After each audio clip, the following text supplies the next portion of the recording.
یہ مصافحہ اور بشاشۃ الوجہ عند اللقاء کی باتیں چل رہی تھی کہ جب ملاقات ہو کسی سے تو مصافحہ بھی کرنا چاہیے اور چہرے پہ بھی بشاشت ہونی چاہیے، چہرے پر آثار آپ کے اوپر مسرت کے ہونے چاہیے، وہ ملنے والا یہ محسوس کرے کہ اس کو مجھ سے مل کر خوشی ہوئی ہے۔ مصافحے کے بارے میں حدیث آپ نے پچھلی مرتبہ پڑھی تھی اور کئی پڑھ لی ہیں۔ حضور صلی اللہ علیہ وسلم نے فضیلت بتائی کہ جب دو آدمی ملتے ہیں، محبت سے مصافحہ کرتے ہیں تو جدا ہونے سے پہلے پہلے ان کی مغفرت ہو جاتی ہے، ان کے یعنی صغیرہ گناہ ان کے معاف ہو جاتے ہیں۔ اللہ رب العالمین کو اپنے مخلوقات سے، اپنی مخلوق سے محبت بہت ہے۔ کوئی ان کے مخلوق کے ساتھ اچھا معاملہ کرے، اللہ رب العالمین بڑے خوش ہو جاتے ہیں۔ جیسے ہمارے بچوں کے ساتھ کوئی بڑا محبت کا معاملہ کرے تو ہمیں بڑی خوشی ہو جاتی ہے۔ اسی پر بات یاد آ گئی، طالب علم کا زمانہ تھا ہمارا، نوجوانی کا۔ ہمارے یہاں ایک خاتون خادمہ رہتی تھی، عجیب قسم کی مجذوبہ تھی وہ، صبح سرحد سے بیچاری آئی تھی، اللہ والی تھی بہت۔ تو ہماری والدہ کو انہوں نے اپنے ماں بنا رکھا تھا، والد صاحب کو باپ بنا رکھا تھا۔ تو اس کا مقصد یہ تھا کہ اس گھر میں رہے، پیسے ویسے کمانا مقصود نہیں تھا، عزت کے ساتھ رہے، شادی کرنے کے لیے تیار نہیں تھی، خاندان سے چھوڑ کر واپس آ گئی تھی، اسی وجہ سے خاندان والے کہتے تھے کہ شادی کر، وہ شادی کے لیے تیار نہیں تھی۔ تو مجذوب قسم کی خاتون تھی۔ تو کوئی بچہ آیا اپنے خاندان کے بچوں میں سے، بھائی کی اولاد میں سے، بہنوں کی اولاد میں سے، اس نے مجھے سلام کیا، یا کچھ میں نے سلام کا جواب دے دیا ہوگا۔ اس نے کہا کہ بچوں کو جب کوئی بچہ ملے اس کو اٹھا کے پیار کیا کرو، اس سے اس کے ماں باپ کو خوشی ہوتی ہے۔ یہ ایسا گر اس نے بتلایا کہ میں نے اس کا مشاہدہ کیا پوری زندگی۔ اس کے بعد سے مجھے عادت پڑ گئی۔ کسی بچے ہوتے ہیں خاندان کے، چھوٹے چھوٹے بچے ہیں، ماں باپ سلام کرواتے ہیں یا خود سلام کرتے ہیں بچے، تو بعد لوگ بس سلام کا جواب دے دیتے ہیں، محبت پیار کی بات بھی کر لیتے ہیں، لیکن کوئی خاص محبت کا اظہار نہیں کرتے۔ اس کے بعد سے میں نے دیکھا کہ جب بچوں کے ساتھ کوئی اچھا معاملہ کرتا ہے تو ماں باپ خوش بہت ہوتے ہیں، بہت خوش ہوتے ہیں۔ اپنے ساتھ بہتر معاملے سے اتنا خوش نہیں ہوتے جتنے ان کے بچوں کے ساتھ اتنا معاملہ کرنے سے خوش ہوتے ہیں۔ تو مسلمان کی دل میں محبت ڈال دینا یہ خود ایک بڑا صدقہ ہے۔ کسی کے دل میں کوئی کام ایسا کر دو جس سے وہ خوش ہو جائے تو یہ خود ایک صدقے کی بات ہے۔ تو بشاشۃ الوجہ بھی ایسی چیز ہے کہ اس سے دلوں میں محبتیں پیدا ہوتی ہیں۔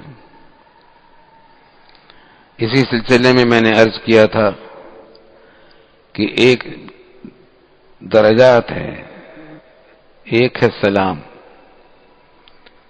ایک ہے جواب، ایک ہے مصافحہ، ایک ہے معانقہ، گلے لگانا۔ چاروں کے محل الگ الگ ہیں، اس میں لوگ گڈمڈ کر دیتے ہیں۔ آج کل لوگوں نے یہ کر رکھا ہے کہ بہت سے لوگوں کو میں دیکھتا ہوں وہ سلام نہیں کرتے، جواب بھی نہیں دیتے، بس مصافحہ کرتے ہیں۔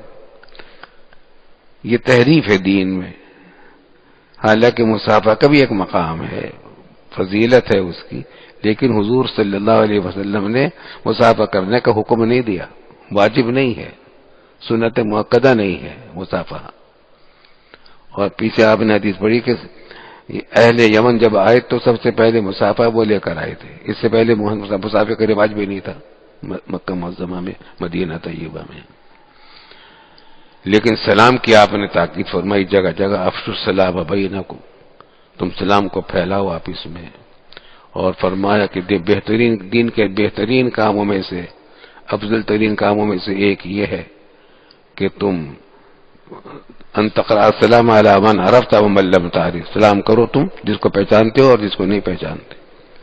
تو سلام کرنا بڑی مؤکد چیز ہے اور سنت مؤکدہ ہے، اس کا ثواب بھی بہت زیادہ ہے، اور جواب دینا واجب ہے.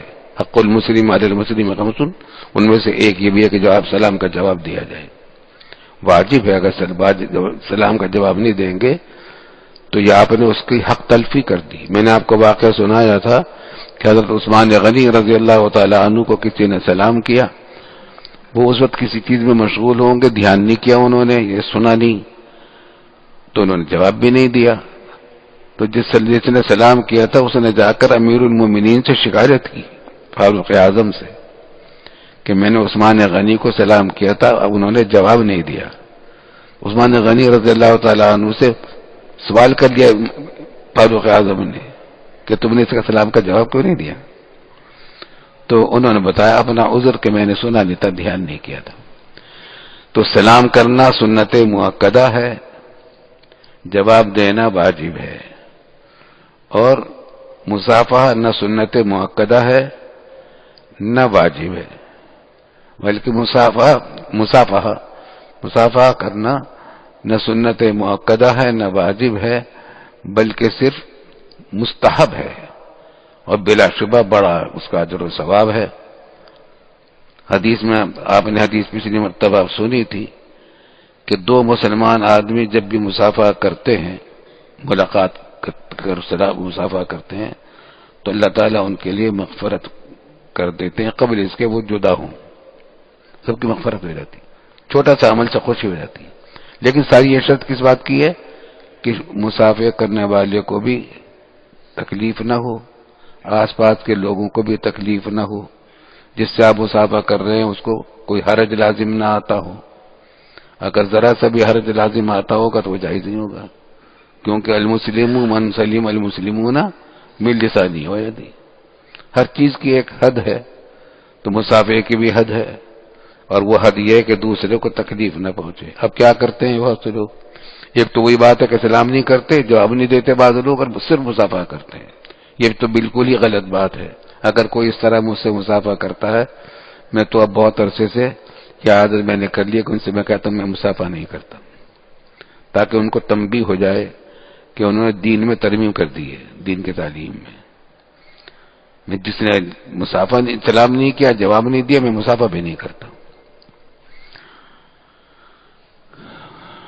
تو مصافحہ کرنے سے، اور بعض اوقات یہ ہوتا ہے کہ سلام کیا، سلام بھی کیا، جواب بھی دیا، لیکن مصافحہ بھی کرتے ہیں، حالانکہ اس کے بعد اوقات دوسرے کو تکلیف پہنچتی ہے. آج کل کیا ہوتا ہے، جب مجمع بہت زیادہ ہوتا ہے تو جس سے مصافحہ کیا جا رہا ہے، کوئی استاد ہے، کوئی عالم دین ہے، اس کے اوپر ہجوم ہوتا ہے مصافحہ کرنے والوں کا، تو سب آ کے مصافحہ کرنے کی کوشش کرتے ہیں اور ایک دوسرے کو کونیاں مارتے ہیں. حالانکہ ایک دوسرے کو کونی مارنا ناجائز ہے، کسی مسلمان کو کونی مارنا، گھٹنے مارتے ہیں، لاتے مارتے ہیں، دھکے دیتے ہیں اور مصافحہ کرتے ہیں.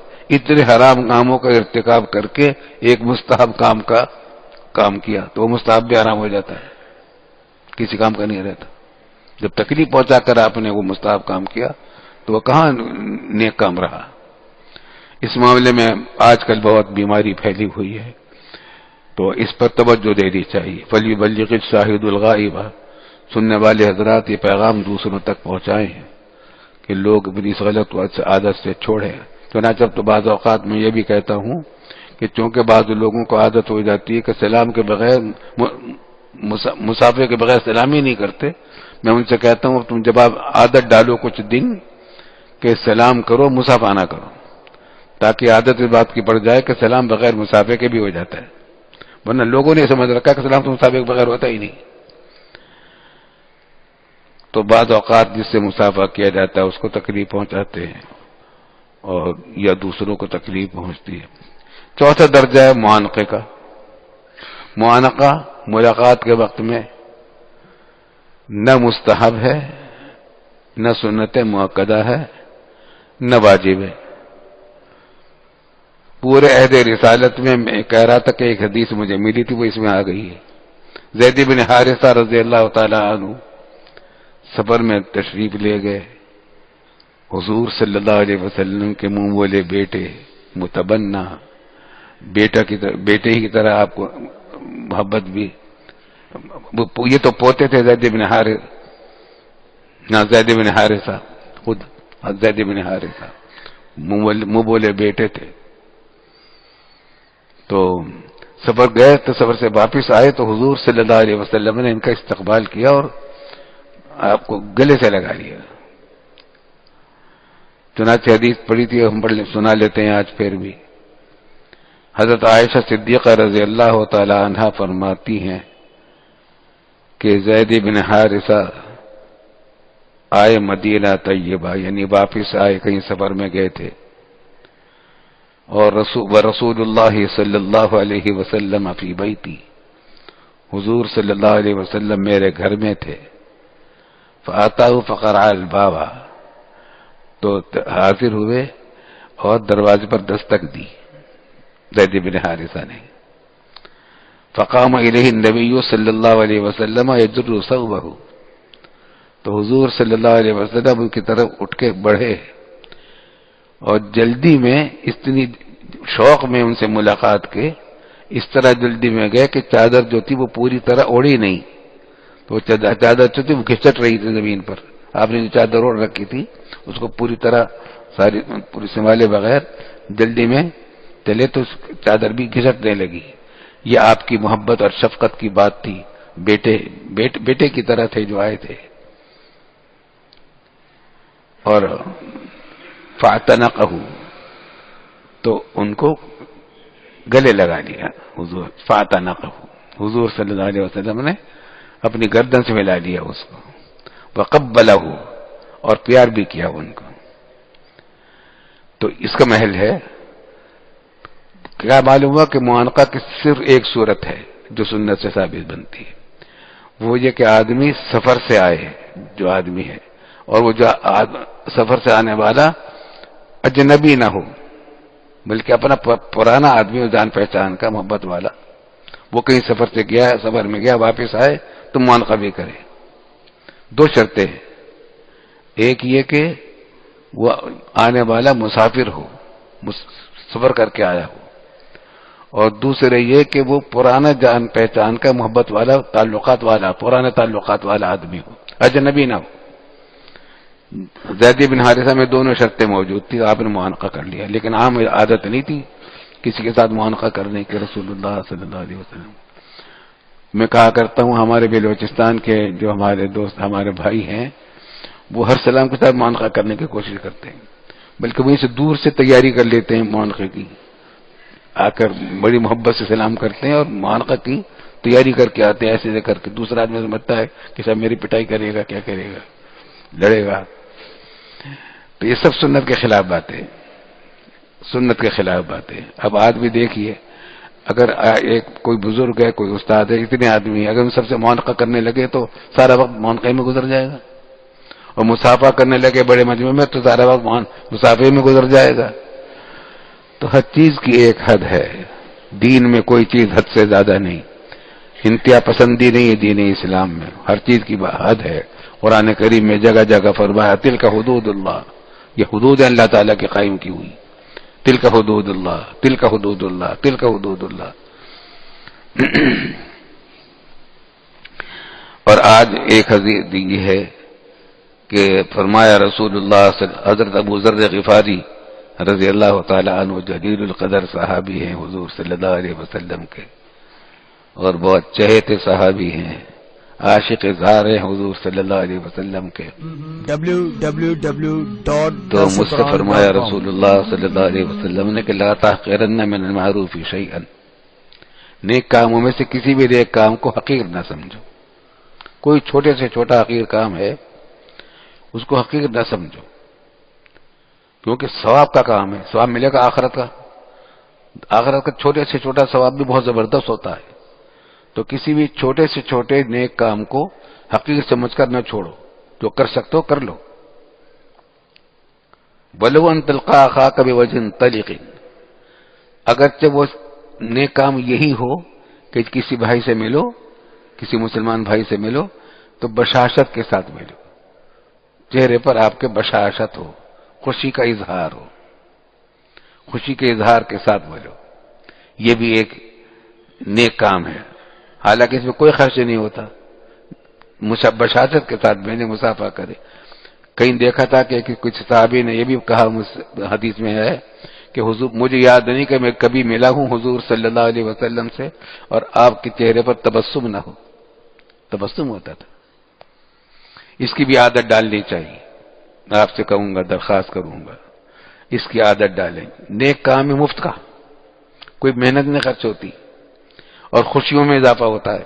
اپنی بھی خوشیاں بڑھتی ہیں، دوسروں کی بھی خوشیاں بڑھتی ہیں.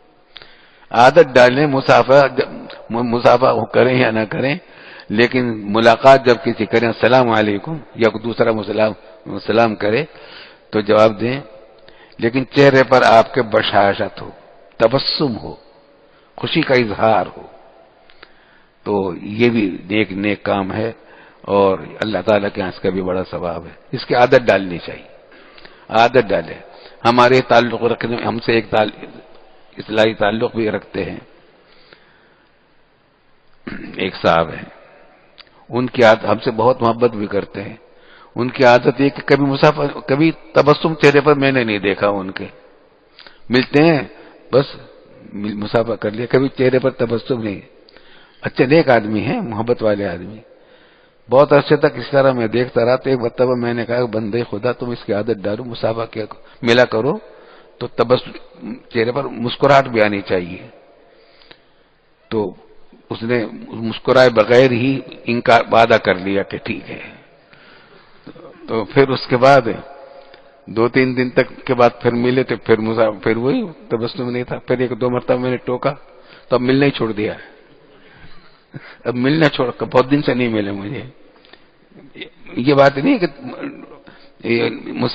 مسافر سے نفرت ہے، یہ بات نہیں ہے.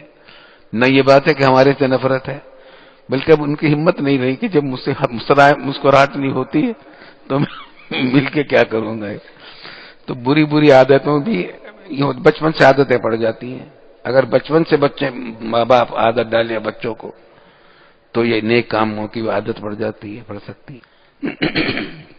ابو ہریرہ رضی اللہ تعالی عنہ روایت کر رہے ہیں کہ نبی صلی اللہ علیہ وسلم نے پیار کیا حسن رضی اللہ تعالی عنہ کو، اپنے پیارے نواسے کو، حضرت حسن رضی اللہ تعالی عنہ، حضرت فاطمہ کے صاحبزادے، حضرت علی کے صاحبزادے.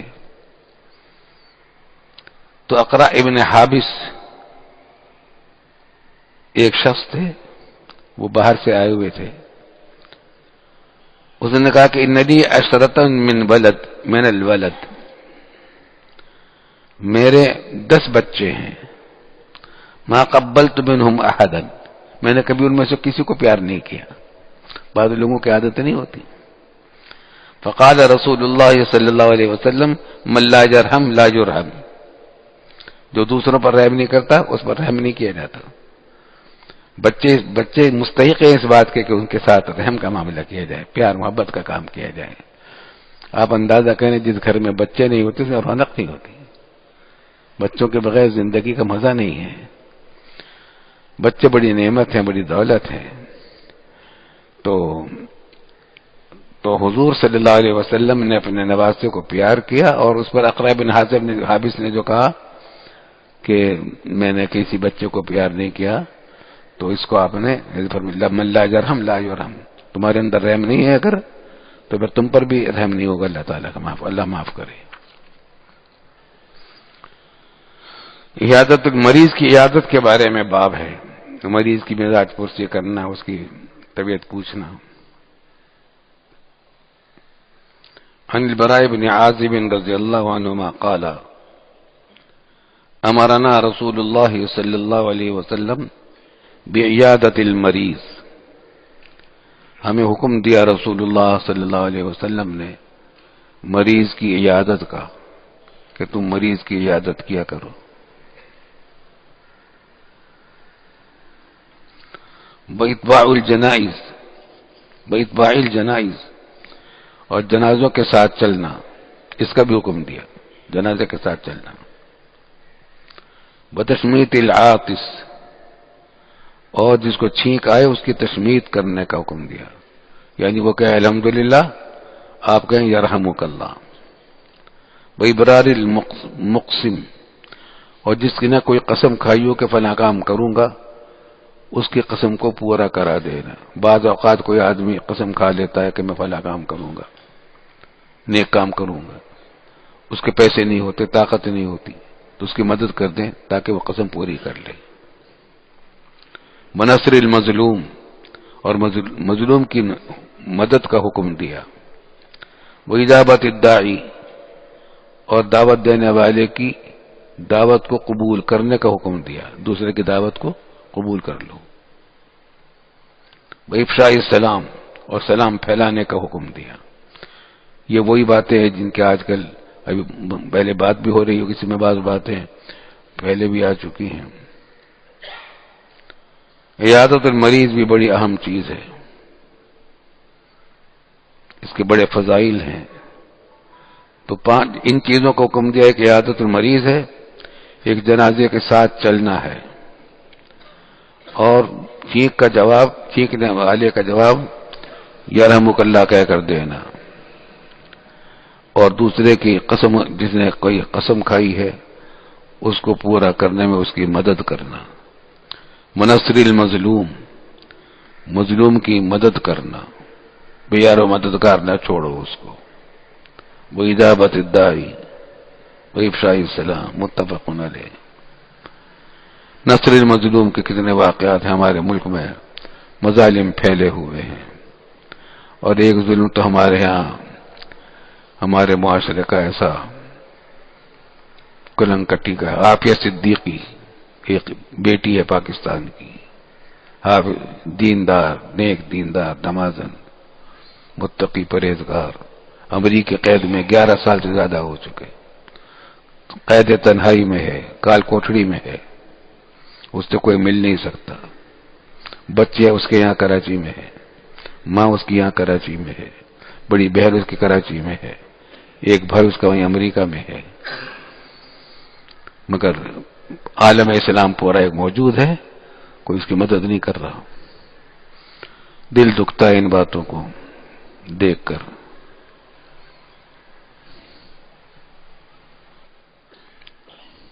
بإجابت الداعی، اور دعوت دینے والے کی دعوت قبول کرنا، لیکن شرط یہ کہ عذر نہ ہو۔ اگر عذر ہے تو پھر اس کو مجبور نہ کیا جائے۔ اچھا، اس میں بھی معاملات میں بہت زیادہ افراط اور تفریط ہے۔ تمام باتوں کے اندر ایک بات ملحوظ رہتی ہے کہ دوسرے کو تکلیف ناحق نہ پہنچے۔ بعض لوگ دعوت کھلانے کا بہت شوق رکھتے ہیں، اور اچھی بات ہے، کھانا کھلانا بہت اچھی بات ہے۔ حدیث میں آیا کہ دین کے بہترین کاموں میں سے 2 کام بتائے، ایک اطعام الطعام، کھانا کھلانا، اور دوسرے قراءت السلام علی من عرفت ومن لم تعرف، سلام کرنا، جس کو پہچانتے ہو اس کو بھی، جس کو نہیں پہچانتے اس کو بھی۔ نیک کام ہے، لیکن سب چیزوں کے اندر وہی تفصیل ہے کہ تکلیف نہ ہو دوسرے کو۔ تو کھلانا کھانا بہت اچھی بات ہے، لیکن اس میں دوسرے کو اگر تکلیف پہنچے تو اصرار نہیں کرنا چاہیے۔ ہمیں یاد آیا ہمارے والد صاحب رحمۃ اللہ علیہ کے ایک دوست تھے، ہمارے مشہور بزرگ، بڑے محدث، اور ہمارے تو وہ استاد بھی تھے، حضرت مولانا ادریس صاحب کاندھلوی رحمۃ اللہ علیہ۔ مولانا ادریس صاحب کاندھلوی رحمۃ اللہ علیہ، یہ حدیث ہم جب پڑھتے ہیں ذل حقیقت ان کی تربیت ملتی ہے بزرگوں کے عمل کو دیکھ کر، بزرگوں کے عمل کو دیکھ کر تربیت ملتی ہے۔ میں کہا کرتا ہوں کہ ہمارے مدرسوں میں آج کل تربیت نہیں ہوتی، علم پڑھاتے ہیں، دین پڑھاتے ہیں، سکھاتے نہیں۔ دارالعلوم دیوبند کی خصوصیت تھی بزرگار دیوبند کی کہ وہ پڑھاتے بھی تھے، سکھاتے بھی تھے، علم دیتے بھی تھے، اس پر عمل بھی سکھاتے تھے۔ تو دوپہر کا وقت تھا، اچانک تشریف لے آئے، لاہور میں رہتے تھے حضرت مولانا ادریس صاحب کاندھلوی، ہمارے والد صاحب کے پرانے دوست تھے، ہم سبق تھے، حضرت مولانا مرشا کشمیر رحمۃ اللہ علیہ کے دونوں شاگرد تھے۔ تو وہ تشریف لے آئے. والد صاحب کو بڑی خوشی ہوئی, بہت خوش ہوئے. 12 بجے کے قریب کی بات ہوگی. بیٹھے, بہت محبت سے ملے, والد صاحب کے دفتر میں تشریف لے. ہم بھی اس وقت وہیں موجود تھے والد صاحب کے پاس, ابتدائی کتابیں پڑھاتے تھے دارالعلوم میں. تو پھر وہ 1 گھنٹے کے بعد وہ کہنے لگے کہ بھئی ہمیں تو اب جانا ہے. بھئی کہاں جانا ہے؟ کہ ایک جگہ دعوت ہے شہر میں, دوپہر کے کھانے کی دعوت ہے, وہاں ہمیں وعدہ کر رکھا ہے. اچھا کب تک قیام ہے آپ کا یہاں کراچی میں؟ کہ میں کل چلا جاؤں گا. تو والد صاحب نے فرمایا کہ اچھا. پھر اصرار نہیں کیا کہ تم کھانا کھاتا ضرور جاؤ, کیونکہ اب ان پر تقاضا تھا اس بات کا کہ وعدہ کر چکے تھے کھانا کھانے کا. یہ کہا کہ اچھا ایک بات ہے, الفاظ جو مجھے یاد ہیں وہ آپ کو سناتا ہوں. ان بزرگوں کی باتوں میں سبق ہے. فرمایا کہ میں یہ بدتمیزی تو کروں گا نہیں کہ آپ سے یہ کہوں کہ رات کو کھانا آ کر میرے پاس کھا لو, 1.5 گھنٹہ دوبارہ صبر کر کے آؤ رات کو, اور پھر رات کو 1.5 گھنٹہ واپس جاؤ, اگلے دن تمہارا سفر ہے. اور اس زمانے کی سڑکیں بھی ایسی کچی سڑکیں تھی, کچی تھی. تو یہ بدتمیزی تو میں کروں گا نہیں کہ میں آپ سے یہ کہوں کہ آج رات کو کھانا آ کر میرے پاس کھا لو, لیکن یہ قبول کرنا پڑے گا آپ کو, جیب میں سے 20 روپے نکالے وہ ہدیے میں دیے. وہ والد صاحب انہوں نے مناظر صاحب نے قبول فرما لیا, رکھ دیا. سنت پر بھی عمل ہو گیا, اور انہوں نے بھی عمل کر لیا. کھانا نہیں کھایا لیکن کھانے کے قائم مقام دیا, لفافہ دیا, پیسے دیے, تو اس کو قبول کر لیا انہوں نے. اسی وجہ سے حکیم الامت حضرت تھانوی رحمۃ اللہ علیہ نے فرمایا کہ دعوت کی بھی کئی قسمیں ہیں. ایک قسم دعوت کی یہ ہے کہ آدمی اپنے پاس بلا کر کسی کو کھانا کھلا دے, یہ بھی بہت اچھی بات ہے, اور اس حدیث پر عمل ہے کھانا کھلانا. لیکن اس کے اندر اس کو 3 چیزوں کا پابند کرتے ہیں آپ. جگہ کا پابند کرتے کہ یہاں کر کھاؤ, وقت کا پابند کرتے کہ فلاں وقت کھاؤ, کھانا جو پکائیں گے آپ اس کا پابند کرتے کہ جو میں نے پکایا وہ کھاؤ. ہو سکتا ہے کہ اس کو پرہیز ہو, جو چیز اس کی مرغوب نہ ہو, جو اس وقت اس کو بھوک نہ ہو. اس واسطے اس سے حضرت تھانوی رحمۃ اللہ علیہ نے فرمایا کہ اس سے بہتر دعوت یہ ہے کہ اس کے پاس گھر پہ کھانا بھیج دو, تیار کھانا گھر پہ بھیج دو. اس طریقے سے آپ اس کو وقت کی پابندی سے بھی بچا لیں گے اور جگہ کی پابندی سے بھی بچا لیں گے. لیکن ایک پابندی پھر بھی رہے گی کہ جو چیز بیچی ہے وہی کھائے گا. وہ اس سے بھی بہتر دعوت یہ کہ پیسے پیش کر دو, ہدیہ دے دو, ہدیہ پیش کر دو. تو اس میں اور زیادہ راحت ہے, نہ پیسہ خرچ ہوتا ہے, نہ وقت خرچ ہوتا ہے, نہ محنت, اور اپنی مرضی کی جب جو چاہے گا وہ کھا لے گا.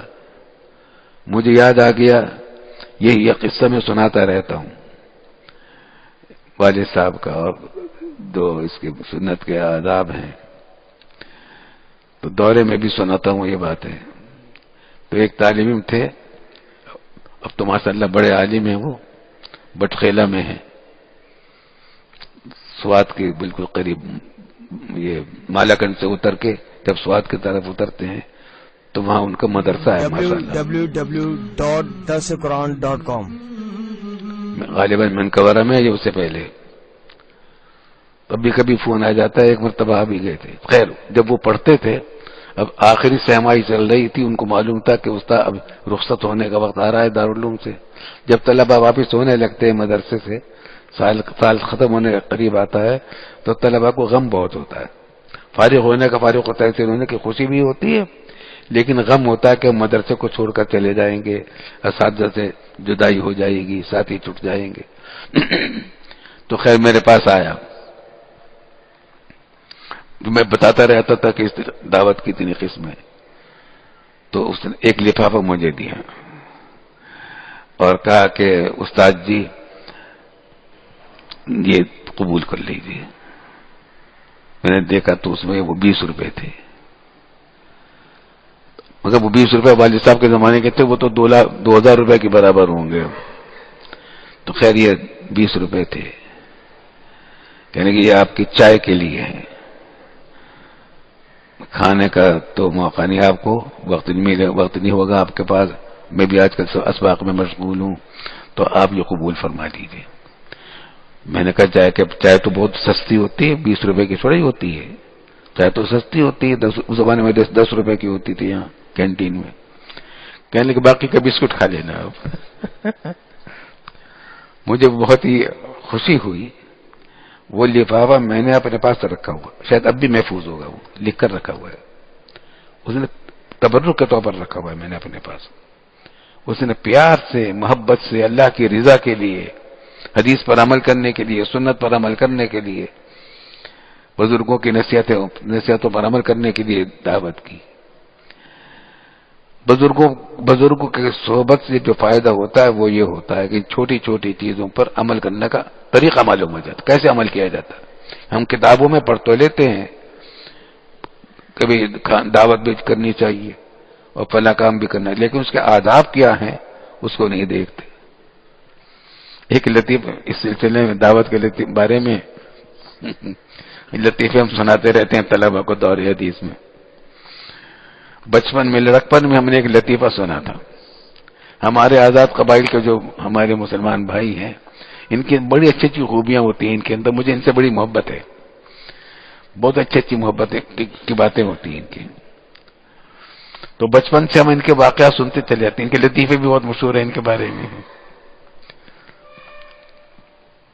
تو لطیفہ لڑکپن ہی میں سنا تھا طالب علم کے زمانے میں کہ باہر کا کوئی آدمی ان کے گاؤں میں پہنچا، مسجد میں بیٹھا، نماز پڑھی، تو کسی نے آ کر پوچھا تم کون ہے؟ کہا کہ میں مسافر ہوں. کہا کہ نہیں تم مہمان ہے، تم ٹھہرو میں کھانا لاتا ہوں. اس بیچارے کا گھر دور تھا پہاڑوں میں. اب جا کر اس نے مرغا کاٹا ہوگا، کھانا پکایا، دیر لگی، کافی دیر لگ گئی.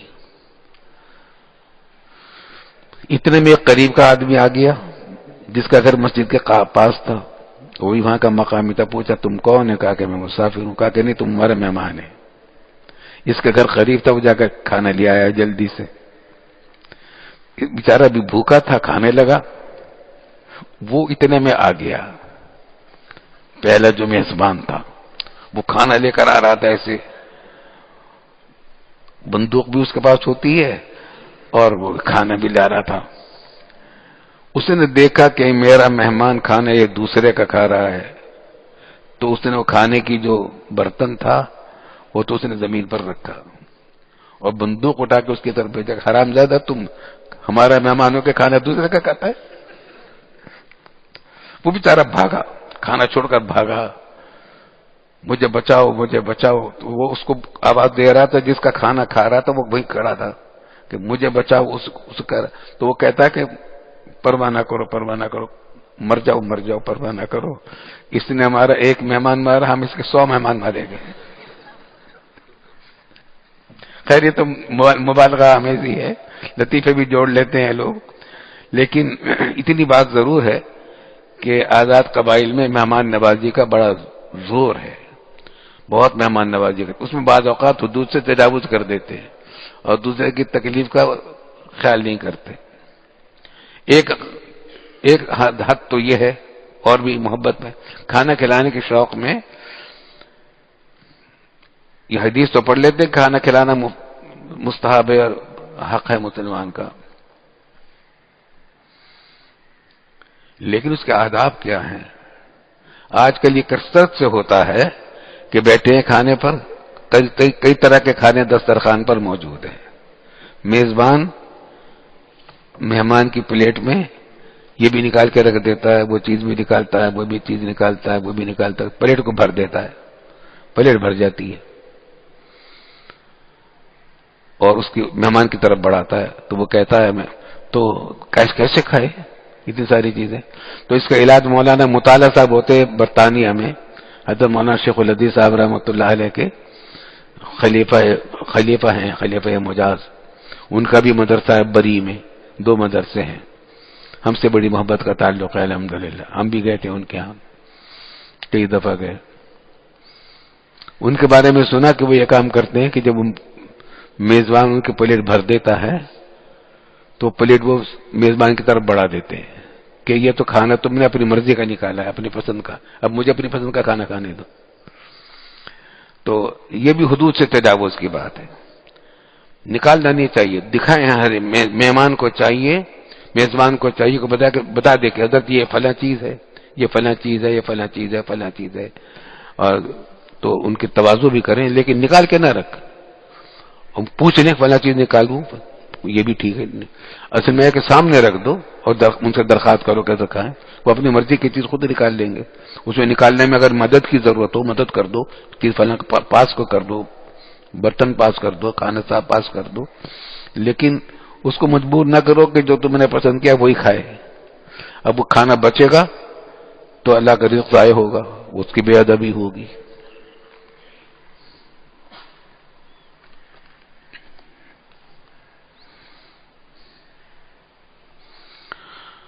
ایک اور حدیث ہے، حضرت ابو ہریرہ رضی اللہ تعالیٰ عنہ فرماتے ہیں کہ رسول اللہ صلی اللہ علیہ وسلم نے فرمایا، حق المسلم علی المسلم 5، مسلمان کے مسلمان پر 5 حق ہیں، رد السلام، سلام کا جواب دینا، ابھی بات ہو رہی تھی، فعیادت المریض، مریض کی عیادت کرنا، واتباع الجنائز، جنازے کے پیچھے چلنا، ساتھ چلنا، وإجابت دعوت کو قبول کرنا، وتسمیۃ العاطس، اور چھینکنے والے کو یرحمک اللہ کہہ کر جواب دینا۔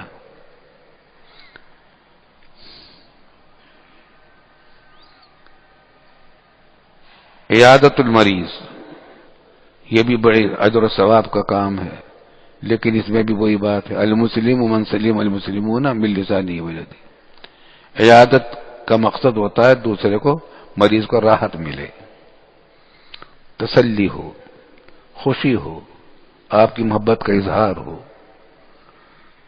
تو اس کے لیے آداب ہیں، کوئی کام ایسا نہیں ہونا چاہیے جس کی وجہ سے اس کو یا اس کے گھر والوں کو تکلیف پہنچے۔ بعض اوقات عیادت کرنے والا جم کے بیٹھ جاتا ہے، عیادت کرنے والا مزاج پوچھنے کے لیے پہنچے، گھر میں بیچارے نے پردہ کرایا مریض نے، اب بیٹھ گئے وہیں، اب بیٹھے ہوئے ہیں، اس سے تکلیف ہوتی ہے۔ بعض اوقات کیا ہوتا ہے، عیادت کے لیے جاتے ہیں تو نسخہ ضرور بتاتے ہیں کہ تمہیں کیا بیماری کا فلاں دوا کھانا، فلاں دوا کھانا، اور اصرار کرتے فلاں کھائیں، بڑا فائدہ ہوتا ہے، آپ ضرور کھائیں۔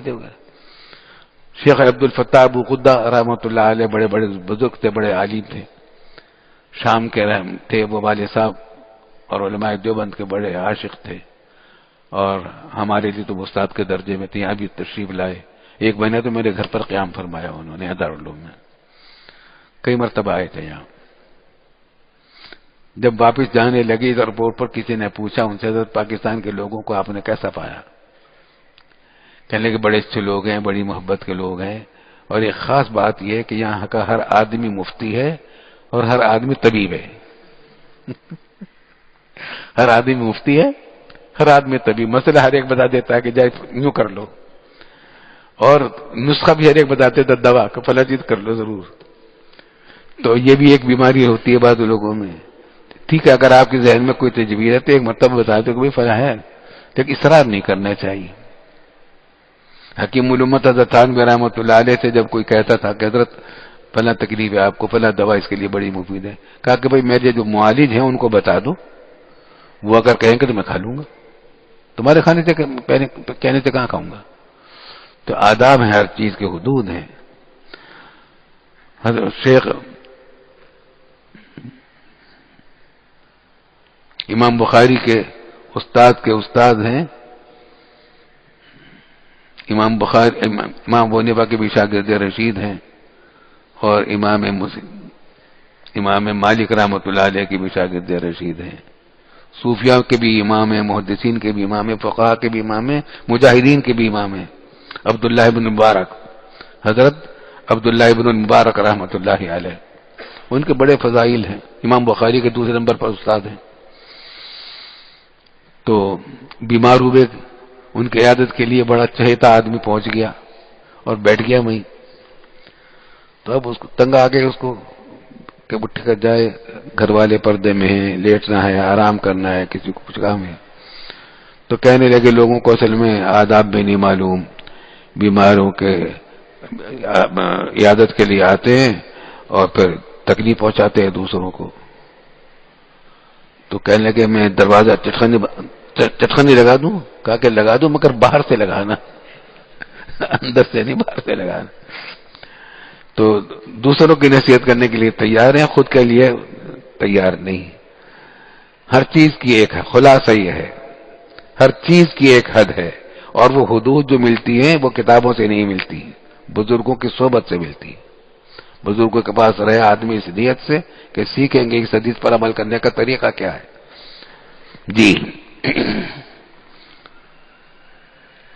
بس بھائی وقت ختم ہو رہا ہے۔ اللهم صل على سيدنا مولانا محمد وآله وسلم۔ ربنا تقبل منا إنك أنت السميع العليم وتب علينا إنك أنت التواب الرحيم واعف عنا واغفر لنا وارحمنا أنت مولانا فانصرنا على القوم الكافرين۔ یا اللہ یا رحمان یا رحیم، ہمارے تمام گناہوں کو معاف فرما دیجیے۔ یا اللہ ہمیں دین پر صحیح عمل کرنے کا عادی بنا دیجیے۔ یا اللہ ہمیں پکا سچا مسلمان بنا دیجیے۔ یا اللہ ہم کو علم صحیح عمل نافع عطا فرما۔ یا اللہ ہمارے وطن عزیز پاکستان کی حفاظت فرما، ہر فتنے سے ہماری حفاظت فرما۔ یا اللہ یا رحمان یا رحیم، ہمارے تمام بیماروں کو شفائے کامل عاجل مستمر عطا فرما۔ اللہم اسقنا غیثا مغیثا مریئا نافعا غیر ضار عاجلا غیر آجل۔ یا اللہ رحمتوں والی بارش سے بھیج دیجیے، رحمت کی بارش سے بھیج دیجیے، رحمتوں کی بارش سے بھیج دیجیے بفضلک وکرمک یا ارحم الراحمین۔ اللہم صلی علی سیدنا مولانا محمد www.dasquran.com